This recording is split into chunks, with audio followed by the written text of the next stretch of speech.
Hello, guys. Welcome to the channel. Welcome to Blue Point TV, where we talk about football and football-related stories. Okay, guys. Let's talk about the game between Tottenham and Chelsea. Of course, Chelsea won the game 4-1, and for me, this game, the win from Chelsea, for me, this win is the worst win that I've seen from Chelsea for a long, long time.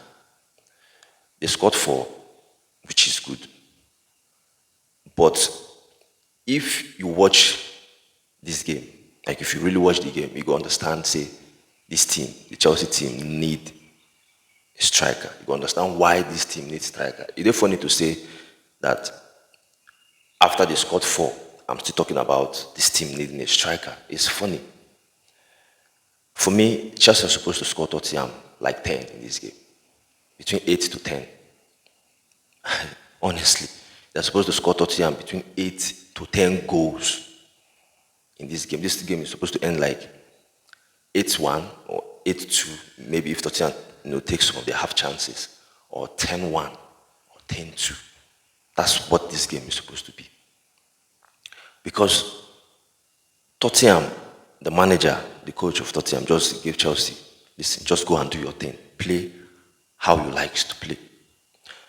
Now, let's start from the beginning. Of course, in my preview, I said the game will be a difficult game for Chelsea. Funny that anybody that watched the preview will say, you said it will be a difficult game for Chelsea, but at the same time, but Chelsea won 4-1. We all know how poor Chelsea have been this season. They can't score goals, which is the main problem of this Chelsea team. And then Tottenham have been very good this season, scoring goals, playing good football. They are up there in the league, while Chelsea are struggling. They are down, in the league in 13th, is it 11 or 13th position. But then when the game started, Tottenham they were the better team. Tottenham were the better team when the game started, right? In the first 5 to 10 minutes, they controlled the game. They were knocking the ball around. Of course, they scored their first goal. And honestly, when they scored their first goal, I was disappointed. I said, what is it that the Chelsea midfielders are doing? Because that first goal, if you say they just play the ball around, then get that opportunity. Of course, that was the goal was deflection, but at the same time, that goal, you could take the goal. And then they scored their second goal. Now, when they scored the second goal, for me, then I said, okay, this game is finished. There's no way Chelsea will come back, knowing how Chelsea likes to play. If they're playing against a good team, we know they can't even score goals. And then Tottenham are leading 2-0. For me, then I said the game is done. But somehow, they came back into the game because of the disallowed the second goal. And I feel like after they disallowed the second goal, then Chelsea started growing into the game. Player like Moises Caicedo, I feel like he did well after then. He started, controlling the game, having some tackle. And Sterling had his goal. Unlucky for him, it was handball. They disallowed that goal. But still, after that disallowed goal, Chelsea, after they disallowed the Chelsea first goal, Chelsea still come into the game. They still, they get their moment until the main drama starts of the Tottenham striker. Went for that challenge on Enzo. And the Tottenham defender, Romero, went to that challenge on Enzo Fernandez. And remember, before he go to that challenge, Nicolas Jackson don't get his own chance. Before everything happened, Nicolas Jackson as well get his own chance. That's what I said, Chelsea have their moment as well after the disallowed goal from Tottenham, the second goal. Chelsea had their moment. Nicolas Jackson himself getting chance. You don't do the main thing of taking the defender out. Finish now. As usual, this player, he missed the chance.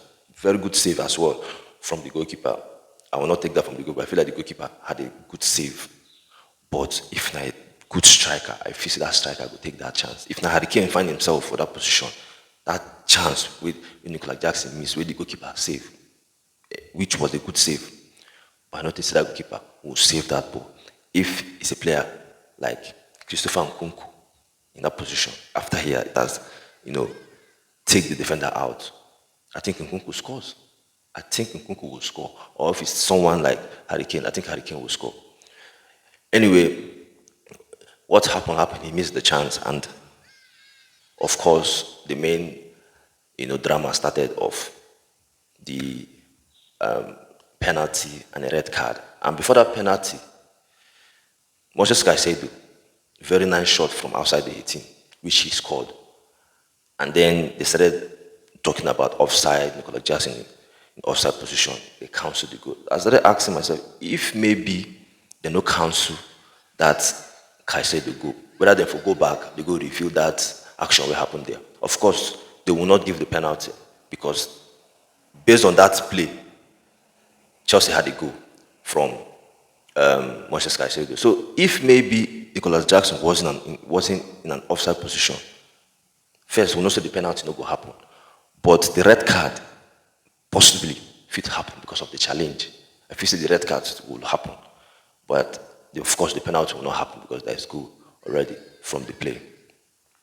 And for me, everything changed when Tottenham had the red card. And we could not forget, before Tottenham get that first red card, Udoji, Destiny, was even lucky. He could have gotten a red card. Most people are saying that's a red card challenge on Sterling.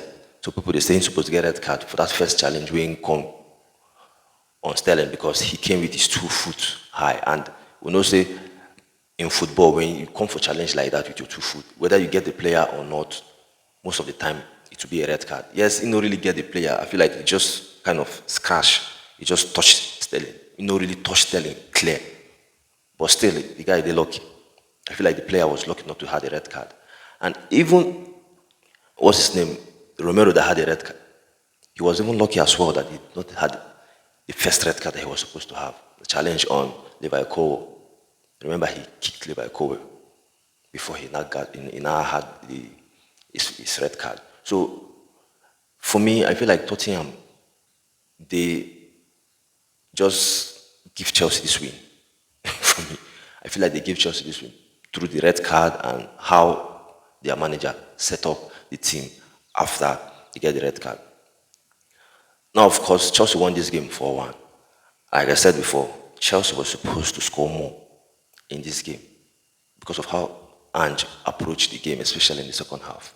Because I don't understand how you'll be 2 men down. You're playing against Chelsea, even if this Chelsea side is not the best Chelsea side, but you're playing against Chelsea.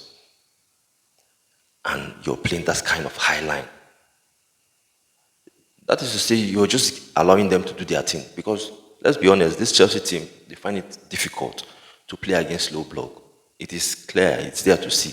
The Chelsea, they struggle against low block. I want to say, had it been Ange, after they had their first red card, he said, okay, we will not play this high line again, we'll go back, we'll defend.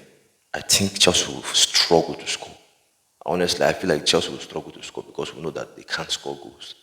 The same thing happened against West Ham. West Ham had a red card, and Chelsea can't even score. So, and Tottenham have some good attacking players like Son. Son will know that in terms of being clinical, he's one of the best clinical forward in the league. So, had it been the manager of Tottenham decided to go back and defend and try to hit Chelsea on a counter, maybe somehow they might create a half chance, and you never know. Having a player like Son that can score goals, they could, create a chance for him to score. But then the Tottenham manager decided to go with a high line, which for me, till now, I'm still trying to understand why the coach will go with a high line. Even if that's his system, that's his philosophy, he likes to play with the high line. But how can you be playing with the high line when you're 1 man down? You're even 2 men down, 9 men, still playing with the high line. To tell you how this Chelsea attack, how rubbish and this Chelsea attack have been, it's clear why they can't score goals. Because they'll be playing against a team that doesn't come out to play. They can't score. And then they played against this Tottenham team that played this high line, still they struggle to score. Yes, some people can say they scored 4, but they're supposed to score like 10. That's why I said they struggle to score. They're supposed to score like 10.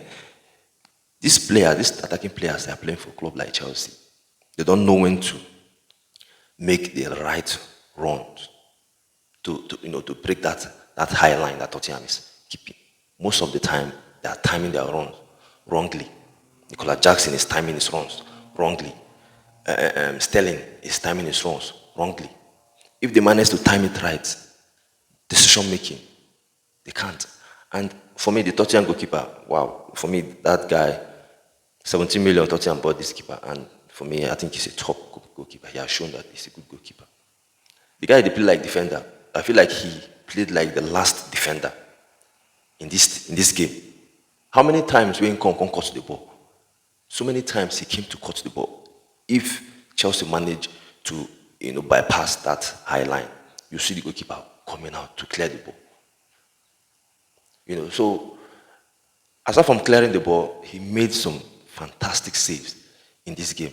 So this Tottenham goalkeeper, Vicario, for me, the man of the match for me in terms of his performances in this game. The goalkeeper is a very good goalkeeper.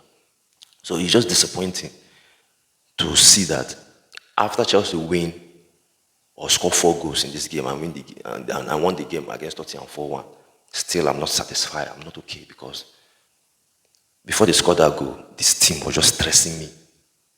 Honestly, before they scored their second goal and then they went on to make it 4-1, they were giving me a lot of stress. I started complaining the reason why Chelsea need another striker. Nicolas Jackson, no. Chelsea just have to get another striker January and Christopher Nkunku to be back. Jackson just need to go for bench, remain there. This guy no deserve to play for Chelsea. I'm sorry. He no get the quality.